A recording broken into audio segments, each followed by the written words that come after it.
संताला आदि नमन साधू संताला ज्ञानेश्वराला एकनाथाला रामदासाला तुकाराम गाडगे बाबांच्या गुरु चरणाला जिरजी गुरु चरणाला जिरजी नमन माझे नाम नंदाला नमन माझे नाम नंदाला गुरु माऊलीला रायाजीला रखमाईला पांडुरंगाला सोलापूर जिल्हा करमाळा तालुक्याला मुक्कामी उमरड गावाला पूर्ण चढवून शाहिरी साजाला राम प्रभूंच्या गातो पवाड्याला जिरजी गातो पवाड्याला जिरजी ऐसे बोलता हनुमंत संतोषला जगोनात स्वानंद सुखे दुल्लत पाठी थापटीत कपीची राम राम या मातीची आम्ही लेकरे पिणार नाही बाणाला सांगून गेला शाहीर कोणी अवघ्याच या विश्वाला तीच आमची जात मराठी मळवट भारी भवानीचा पोट नाचवून आम्ही नाचतो दिमाग आहे दमानीचा परमार्थ प्रिय बंधू आणि भगिनींनो प्रथमतः तुमच्या चरणावरती लीन रामकथेला सुरुवात करतो कथेचा अनुसंधान इथं येऊन ठेपलाय अखिल देवाच्या भगवान परमात्मा पंढरीच्या पांडुरंगाच्या चरणावरती लीन होऊन रामचंद्रांनी हनुमंताला सांगितलं की हनुमंत आता तुला जावं लागतंय ग्रंथकर्त्याने कथेला सुरुवात केली कथा सुरू झाली की ऐशे बोलता कपिनंदन कैशे पाठीमागं तमाच्या सरांनी सांगितलं तैशे वाचा शीघ्र करून यावे काज बंधू सवेची बोले रघुराज सवे गवटी पौलात्मजा शीघ्र करून यावे काजा बंधू राजा उठवावे राम राम रामचंद्राने सांगितले की हनुमंत तुला ताबडतोब जायचंय आणि माझ्या भावाला मात्र नक्की उठवायचंय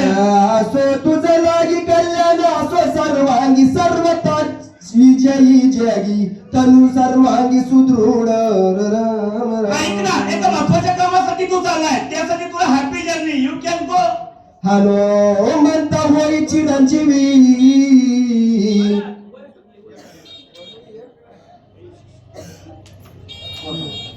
स्वास्थ्य असो तुझं लागी कल्याण असो सर्वांगी सर्वदा विजयी जगी तनु सर्वांगी सुदृढ तुझ्यावरती टाकलेली जबाबदारी याचा संघ पार पाडण्यासाठी किंवा तेव्हा कामासाठी तू चाललाय त्यासाठी तुझा अंग असणारा स्वस्थ असो आणि तुला त्याच्यामध्ये विजय मिळो हनुमंत बाप्पाला रामचंद्र आशीर्वाद देत आहे म्हणता होई चिरंजीवी त्याही जीवित ज्ञानानुभवी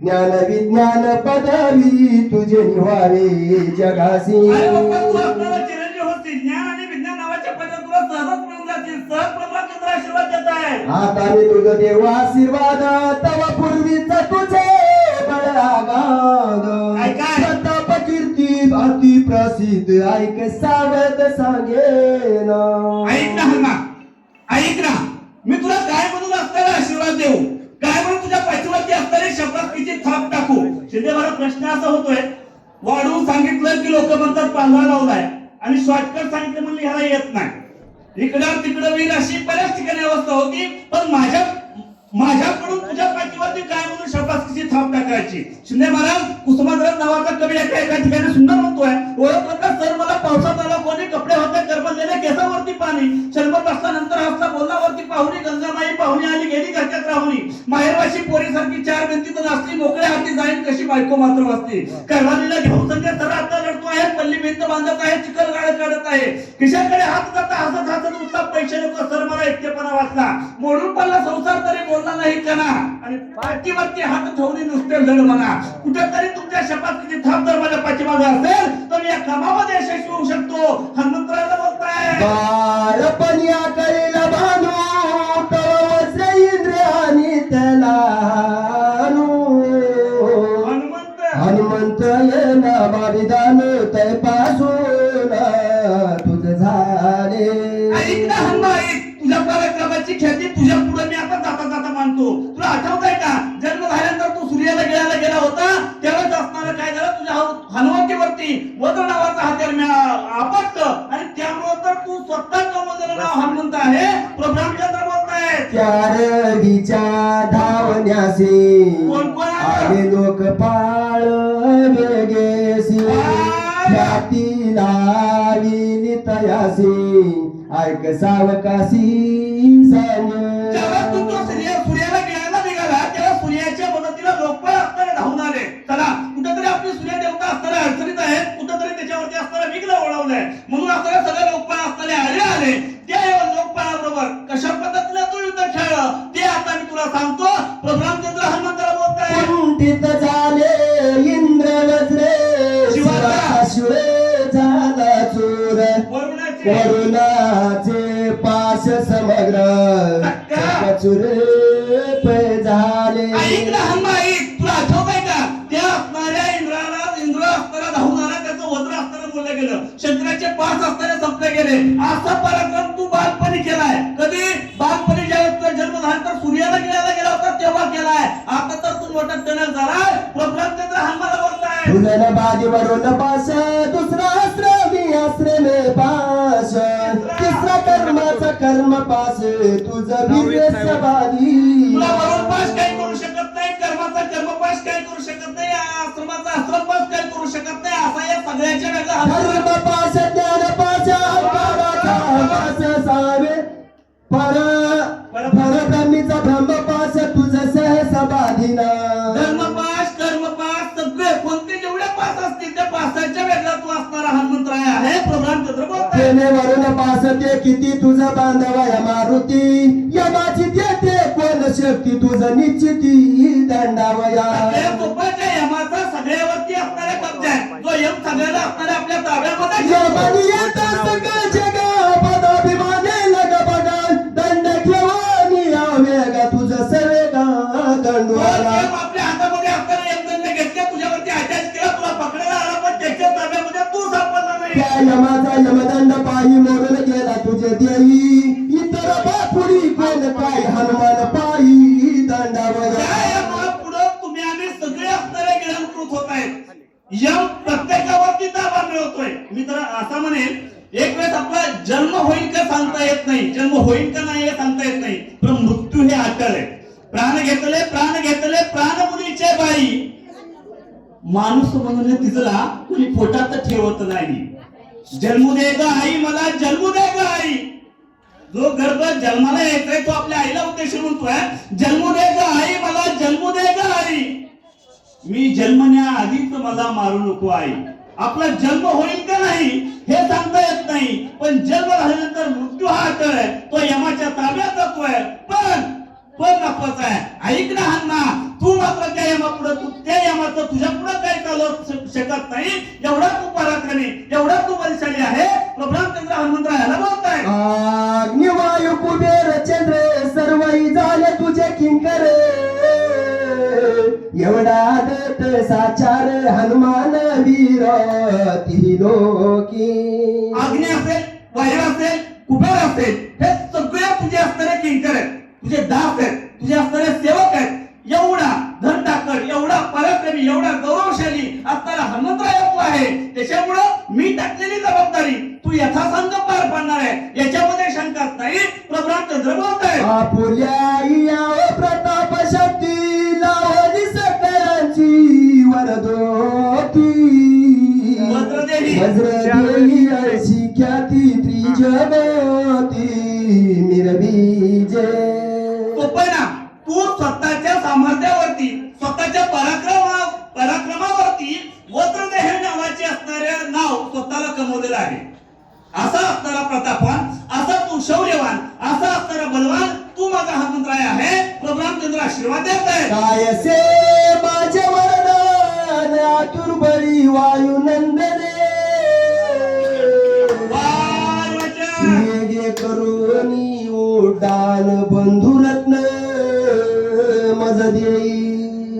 ऐक ना हन्ना, ऐक ना, काय माझा आशीर्वाद तुला असणारा, तो माझा आशीर्वाद तुझ्याकडे असणारा तुटपुंज आहे.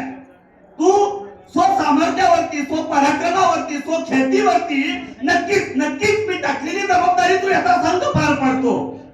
भीक मागतोय, मी तुझ्याकडे रिक्वेस्ट करतोय, मी तुझ्याकडे विनंती करतोय. ऐक ना ए हन्ना, ऐक ना हन्ना, ऐक ना, मला भीक दे रे, माझ्या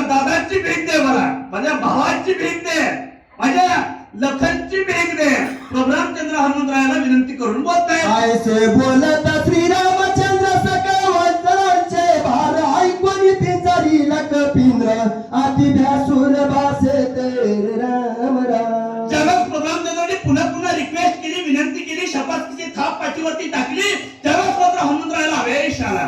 अंग असताना रोमांची झालं तर आला, अंगावरचे केस उभा राहिले, माझ्या हनुमंत उड्डाणासाठी तयार झाला. पिंजऱ्याला रमगारे दिसे विक्राळ दातारे मस्तक केला नभ मंडळी गोळांगुळी शर राम राम. प्रोग्राम देणारे असताना अंगावरचे केस उभा राहिले, डोकं असताना आकाशाला जातं की काय, आवेश आला.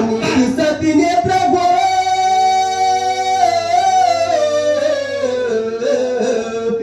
दिसती नेत्र गोळ जैसे धगधगीत इंगाळ तातीत भूमी शिरांगुळ लोक सकळ भयभीत राम राम. सगळी जण असणारी घाबरली गेली, लाल कुंड डोळे, नक्कीच आता काहीतरी विघ्न आपल्यावरती येत आहे, तुझ्याकडे विघ्नाला आपल्याला सामोरं जावं लागतंय. म्हणून सगळी लोक असणारी घाबरली. परिणाम असताना काय झालं, वाडीला पुच्छाचा कोडा लंबोनी सुवेळेचा कडा काय केलं, रामस्मरोनी वेगळा केला गाडा बुबुकार.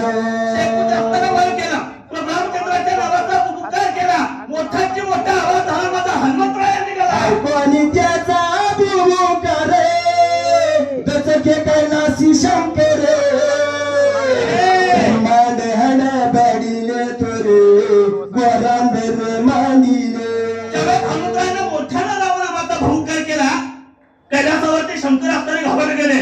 अरे कशाचा आवाज, एवढा मोठा असणारा आवाज काय, आता ब्रह्मांड असताना रसातळाला जाते की काय, सगळ्यांकडे असणारी चिंता निर्माण झाली. आकारी प्रळयोकाय सा सृष्टी वा वा, प्रलय द्रोद्र निमती दृष्टी इंद्रादिक पडिले संकटी प्राण कंठी दाटले. सगळ्यांच्या मनामध्ये फक्त एकच भीती निर्माण झाली, अकाली प्रलय आला की काय, आणि प्रलय जर अकाली आला तर पृथ्वी रसातळाला जाते की काय. 33 कोटी देवांचा राजा इंद्र हा सुद्धा असताना घाबरला गेला. नक्कीच काहीतरी आपल्यावरती विघ्न येत आहे. सगळ्यांच्या मनामध्ये प्रश्न आहे. करे खचले सागरी वृक्ष ब्रह्माती गगनांतरी उड्डाण करीत कपी केशरी सुरा सूर्याकांत. कधी असताना मोठमोठ्याने असताना खचायला लागले, समुद्राचं पाणी असताना खळखळ उकळायला लागलं, झाडं असताना घर घर घर घर घर घर आकाशामध्ये फिरायला लागली. आता मात्र काहीतरी एक मोठ्या रुग्णाला आपल्याला सामोरे जावं लागतंय. प्रत्येकाची मनस्थिती आहे. सप्त सागर खळबळान धरा जाऊ पाय रसातळान आकांत जीव मात्रा सकाळ गोळांगुळाचे निधाके गोळांगुळाचे निधाके ऐका रामायणाची कथा. जगात समुद्र सगळे असताना खळखळ उकळायला लागले ना, झाडं आकाशाच्या ठिकाणी असताना गरगर गरगर फिरायला लागली ना, मोठं मोठं विघ्न आपल्यावरती आलंय आणि आता या सृष्टीचा संवाद होतोय. असं असताना एक माझ्या हनुमंतरायाने केलेला उड्डाण किंवा रामनामाचा केलेला भूकार, त्याचा परिणाम तुम्हाला आम्हाला ऐकायला भेटतोय. करोनिय नाम राम नाम स्मरण सवग केले उड्डाण न लागता क्षण सागर संपूर्ण क्रमियला. रामनामाचा असताना भूकार केला, माझ्या हनुमंतरायाने असताना उड्डाण मारलं. एका क्षणामध्ये काही सेकंदामध्ये समुद्र असताना पाठीमागे टाकला. आता हनुमंताचा उड्डाण पुढे कुठं कुठं करताय, ग्रंथ करते सांगताय. उपरी उपरी गगनांतरी सत्य लोक पर्यंत वरी केली उड्डाणाची थोडी विक्रम भारी कपिता. स्वामीने टाकलेली जबाबदारी यथा सांग पार पाडण्यासाठी माझ्या हनुमंतरायाला किती आवेश आहे. उपरी उपरी गगनांतरी कुठपर्यंत, सत्य लोकांपर्यंत, ब्रह्मदेवापर्यंत. मला वाटतं हनुमंतरायाला बऱ्याचशा उड्या मारल्या आणि बऱ्याचशा हवामानात बंदिश गेल्या. पहिलं उड्डाण मारलं, सूर्यमाईला गेले. सीताबाईला घेऊन चालले होते रावण, त्यावेळेस मी त्याला पकडायचा प्रयत्न केला, वर गेले, रावण खाल्लं घेऊन गेला. सीताबाईचा शोध करायला लंकेत जायला सांगितलं होतं, कुठे गेले, पण लंकेत गेले. उड्या हाणल्या पण रोज म्हणजे अरे टाकलेली जबाबदारी करत असताना किंवा एखादं काम आपल्यावरती टाकलंय हे करताना किती आवेश असतो, याचं मूर्तिमंत उदाहरण माझा हनुमंतराय आहे. वर वर सत्य लोकांपर्यंत माझ्या हनुमंतरायाचं उड्डाण गेलं. आता पुढे काय होतं ऐका. दिशाजूबाजूला संपूर्ण प्राणांती कसं काय राक्षस गेन ते कोणी रावण अति चिंता मन उपजववी. सगळ्या दिशा असताना दुमदुमून गेल्या, सगळीकडे असताना एक भयान असताना आवाज झाला. ग्रंथकर्त्याने कथेला कराची दिली. आता कथा सुरू झाली. 33 कोटी देवांना बंदीखान्यात टाकणारा, 9 ग्रहांच्या पायऱ्या करणारा, प्रत्येक पायरीवरती पाय देताना कर कर कर कर करत जाणारा राजा रावणाच्या बाजूची. आता राजा रावणाची महालामध्ये काय अवस्था झाली ग्रंथकर्ते पुढे सांगताय. मने गेली या कपिंद्र आणल्या औषधी समग्र उठविला सौमित्र श्रीरामचंद्र नाटोपे. बघा आता, म्हणजे माझं वैयक्तिक मत आहे शिंदे महाराज, वास्तविक पाहता प्रभू रामचंद्र आणि राजा रावण हे दोन्ही विरुद्ध पार्टीचे. म्हणजे हनुमंतरायावरती राजा रावणाचा विश्वास किती होता. वास्तविक पाहता तो वैरी आहे. हनुमंतराय त्याचा युद्धाची भूमिका तर तो वैरी आहे, पण राजा रावणाला भ्यासतोय वैर्यावरती किती विश्वास असावा. म्हणजे केवढी सामर्थ्य माझ्या हनुमंतरायाचे. म्हणतोय एकदा का हनुमंत गेला ते काम बदलल्याशिवाय माघारी येत नाही. वैर्यावर सुद्धा विश्वास ठेवावा, वैर्याने सुद्धा आपल्यावरती विश्वास ठेवावा. एवढं सामर्थ्य राम भक्ताकडे. मग राजा रावण विचार करतोय आता जर असताना हनुमान गेला तर नक्कीच काम बदलल्याशिवाय माघारी येणार नाही. आणि मग ते आल्यानंतर काय काय होईल. हे तव एका परीसा वीर रणयोधे कर्कश अवघ्या न्यायोदास मग आमास प्राणांत. आणि मग एकदा का हनुमंतरायानं यशाची गुढी घेऊन परत आला, लक्ष्मण सावध झाला, तर हे दोघं जण असणारे एका परिषेक असणारे बलवान योद्धे. आणि मग आम्हाला मेल्याशिवाय पर्याय नाही. ते जर असताना आमच्यावरती त्याने अटॅच केला तर आम्ही या ठिकाणी जगू शकत नाही, याची चिंता राजा रावणाला लागलेली आहे. आता काय करू विचार प्रधान मारील समग्र. आणि कोण कोण. इंद्रजितादी आखया पुत्र कुमरे कुमरे मारिले. राजा रावणाला चिंता पडली आहे. राजा रावणाला चिंता पडली. हे दोघं जर भाऊ एकत्र आले, भावाभावाचं प्रेम काय असतं हे रामायणातून एवढं शिकलं तरी बाद झालं. बस याच्या पुढे काहीच नाही शिकलं ना रामायणातून. फक्त एक भाऊ एका भावासाठी काय करू शकतो. हे दोघं जर एकत्र आले तर काय करू शकतो. एक अर्ध्या मिनिटात सांगतो बघा. तुमच्या माझ्या भावातलं सकाळ सकाळी आज दोन्ही सुना लागल्या कलकलू. पेशात थोडासा नडतो. सकाळ सकाळी आज दोन्ही सुना लागल्या कलकलू. गप्प बसलेले नवरे मग लागले हळूच मध्ये बोलू. बोलता बोलता हमरी तुमरी बाचाबाची वाढली. धाकट्याने मग एक नवी युक्ती काढली. म्हटला एकत्र दादा आता आपलं काही जमायचं नाही आणि घराची वाटणी केल्याशिवाय प्रश्न काही सुटणार नाही. थोरल्याने होकार दिला. पंचायत बोलायला निघून गेला. घरदार सामानाचे 2 हिस्से होऊ लागले आणि लुकलुकणारे यांचे डोळे एकमेकांना पाहू लागले. भरल्या धरल्या घराची किती स्वप्न रंगवली होती. पोटाला चिमटा घेऊन काळी काळी जमवली होती. झालं कार्य सारे वाटून सरपंचांनी प्रश्न केला. थोरला मात्र अवघडल्यासारखा हळूच कसा बोलून गेला. मात्र बाबांचा दवाखाना मला काही पेरणार नाही, त्याच्याकडे द्या बाबा, माझ्याकडे घेतो आहे. ऐकून त्यांचं बोलणं या दोघांचं काळीज फाटलं. म्हातारा म्हातारीचा ऐकून त्यांचं बोलणं या दोघांचं काळीज फाटलं. आणि जन्मदात्याने स्वतः या दोघांना वाटलं. हेलावणारं मन त्यांचं विधात्याला बोलू लागलं. शिंदे महाराज, हेलावणारं मन त्यांचं विधात्याला बोलू लागलं.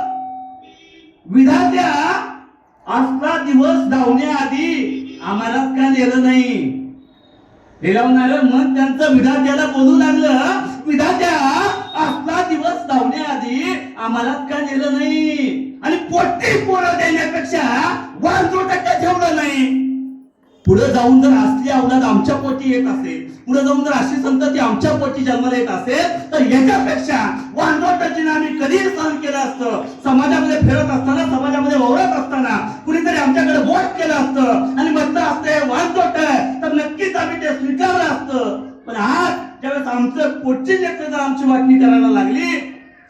तर किती शोकांतिका आहे. आणि याच्यापेक्षा शोकांतिका ही आहे शिंदे महाराज की हीच माणसं आज कीर्तनकार आहेत, हीच माणसं आज प्रवचनकार आहेत, हीच माणसं आज रामायणाचार्य आहेत, हीच माणसं आज वाचक आहेत, गायक आहेत, भगवंताचं नामस्मरण करतायत. मायबापू विनंती आहे लहान तुझे मोठा घास घेतोय नाही, मी अधिकारी, मी परमेश्वर महाराजांच्या सानिध्यातला माणूस आहे, फाउंडर मेंबर आहे महाराज मी, बरोबर का नाही. तर एकच विनंती करतो, जे आपल्या भावाभावाचं प्रेम आहे ना, जे आपल्या आई वडिलांचं प्रेम आहे ना, याला जास्त महत्व द्या. हे करा, हे करू नका असं न म्हणणारा मी माणूस नाही, पण आपल्या आई वडिलांशी, आपल्या भावाभावाशी पुण्या गोविंदानं राहा. राजारावण विचार करतोय की दोघं जर एकत्र आले तर आपलं काही खरं होणार नाही, असं राजारावण माझ्या ठिकाणी विचार करतोय. आयसे चिंतित रावला करू विसरला भोजला विसरला उदक पाला आधी चिंता मला पीडित जी जी जी जी. डोक्यावरती एवढं घेतलं तो खायचा विसरला, बसायचा विसरला, झोपायचा विसरला. निद्राला लागे से उठी बैसी तो देखील कारण मिसी मन चरमासी लागेला जी जी जी जी. त्याला झोपच लागला, उठ बस करायचा. पटक्यात असताना काय नेहमी दिसला प्रसंग आया बाका, तो गदे को कहना पडता है काका.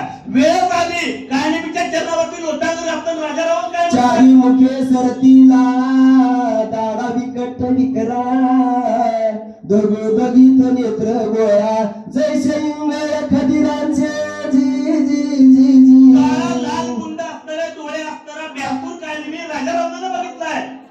जेव्हा मुखी समसमित अति दीर्घ चारी हात केसनीय कठीण देत उभे दिसत शूळ जैसे जी जी जी. लाल गुंडाची पण लाल करते, हात असणारे खालीपर्यंत आहे, डोक्यावरचे केस कसे मोठमोठाली झाडं असावी असा व्यापूर काय नेहमी राजारावणाला बघितला. तिकट दाडाचारी मुख समान पर्वतदारी खापराय सकाळा शरीर मुखे चारी समसानी हात पाय असणारे मोठमोठाले उंच झाडं असावीत असा काय नेहमी राजारावणाला. रक्षा रोविले जैसे असती तैसे हात पाय दिसती पिंगळवाणी शरीर आकृती देखता भीती यमकार. इतका व्यापूर त्याला बघितलं तर यमाला सुद्धा भीती वाटावी असा काय अति भयानक शरीर त्याती दशशीर तुझा सत्वर पर्वतेंद्र थकावा. हा व्यापूर काय नेहमी ज्यावेळेस राजा रावणाला पाहिला त्यावेळेस राजा रावणाला त्याची रिक्वेस्ट करायला सुरुवात केली, विनंती करायला सुरुवात केली. ऐक ना मोठ्या संकटामध्ये मी आहे, तुझ्या पुढे काहीतरी असणारी विनंती करतोय. अतिक देवा जो भगवान परमात्मा प्रोग्राम चंद्रांचा धाकटा भाऊ कप्ताना असताना मी युद्धभूमीवरती पाहिलेला आहे आणि त्याला सावध करण्यासाठी हनुमंतराय असताना द्रोणागिरी पर्वताच्या दिशेने औषधीच्या शोधार्थ गेलेला आहे. कृपया एक विनंती आहे, त्या हनुमंताला गोवायचं काम तू करायचंय. राजा रावण काय नेहमीला बघतोय. लवणादी सकळ समुद्र कुशद्वीप समग्र लवणीय क्षीर समुद्र पर्वतेंद्र ठाका. कसं जायचंय, पहिल्यांदा असताना मिठाचा समुद्र लागेल, परत दुधाचा समुद्र लागेल, असं असताना हे सगळं पाठीमागं टाकायचं आणि कुल टिपापर्यंत तू उड्डाण मारायचं. वेगे गमना म्हणून यान तुझे शरण तेथे गेला कपी नंदन त्यास विघ्न करावे. काय मी खरं सांगू का, माझ्याकडे कोणत्याच गोष्टीची कमी नाही. सैन्य असेल, मुलं असतील, नातवंड असतील, पोरं असतील, सगळी माझ्याकडे आहे. फक्त मी तुझ्याकडे विनंती करतोय, मी पुन्हा तुला रिक्वेस्ट करतोय. याच्या पाठीमागचं कारण एकच आहे, आकाश मार्गाने रात्रीचं जायचं आणि यायचं ही कला फक्त तुला अवगत आहे, हे ज्ञान फक्त तुला अवगत आहे. आणि म्हणून तर मी तुला रिक्वेस्ट करतोय. राजा रावण काय नेहमीला बोलतोय, नेहमी ऐक विनंती लक्ष्मणा भेदनी से शक्ती उदय येता ग भक्ती सौमित्र निश्चिती मरेल. तुला एवढं तातडीनं जाण्यासाठी, तुला एवढं जलद गतीनं जाण्यासाठी त्याचं कारण मी सांगतो. लक्ष्मणावरती कप्प्याला ब्रह्मशक्ती टाकली, तो असताना मूर्छना अवस्थेत आहे आणि सूर्य उदय होण्याच्या आधी औषधीच्या शोधार्थ हनुमंतराय गेलाय आणि त्याला अडवायसाठी तुला जायचंय. या लागी वायू नंदने करोनी सवेग उडाले दिव्य औषधी आणून सोय लक्ष्मण उठविल. ऐक, मला माहितीये ज्या अर्थी हनुमंतरायाला प्रोग्राम चंद्राचा आशीर्वाद घेऊन शब्द देऊन तो गेलाय ना, त्या अर्थी त्या अर्थी तो नक्कीच यशाची गुढी घेऊन आल्याशिवाय माघारी जाणार नाही. एवढा पराक्रमी, एवढा असणारा सामर्थ्यवान असणारा तो हनुमंत आहे. त्याच्यामुळे कृपया एक विनंती करतो, जाऊन त्या हनुमंताला त्या द्रोणागिरी पर्वतावरती तू आकडायचं काम कर. राजा रावण पुन्हा काळनेमीच्या पायावरती लिहून बोलतोय. उदयान येता गबसती आलोनी औषधी समस्ती वाचवा वयानीची ती प्रतिज्ञा मारुती करून गेला. तत्काळ औषधी आणोने आताची उठेले लक्ष्मण मग त्यासी झुंजेल कोण राम लक्ष्मण आतुरबळी. हनुमंतराया प्रतिज्ञा करून गेलाय आणि त्यांनी जर एकदा का औषधी आणली त्या लक्ष्मणाच्या असणाऱ्या त्या जखमेवरती असणारा ते ओतली तर लक्ष्मण सावध होईल. आणि एकदा का लक्ष्मण सावध झाला, या दोघांबरोबर लढायचं, या दोघांबरोबर युद्ध खेळायचं सामर्थ्य आपल्याकडे नाही. त्याच्यामुळे कृपया तुला सरळ लवकर जायचंय. आती बळी वायुनंदन कलिकाना टोप जाण बलिष्ठ सकळ वारा नरगण त्यासी कोण झुंजेल. हनुमंतराय पराक्रमी, त्याच्याकडे फौज फाटा भरपूर आहे, तो बी पराक्रमी, त्यांच्याबरोबर युद्ध कोण खेळेल. खोटे करून ब्रह्मशक्ती आखलेला आहे उर्मिला पती तो कार्य साधावे हातो हाती उदया गपस्ती न येता. ब्रह्मशक्ती टाकली, फक्त तुझं काम तू चंद्रावृते सदा पूर्ण चंद्राचल मन ती मन नये रवी तो द्रोणाची जाण नामाभिधान विख्यात.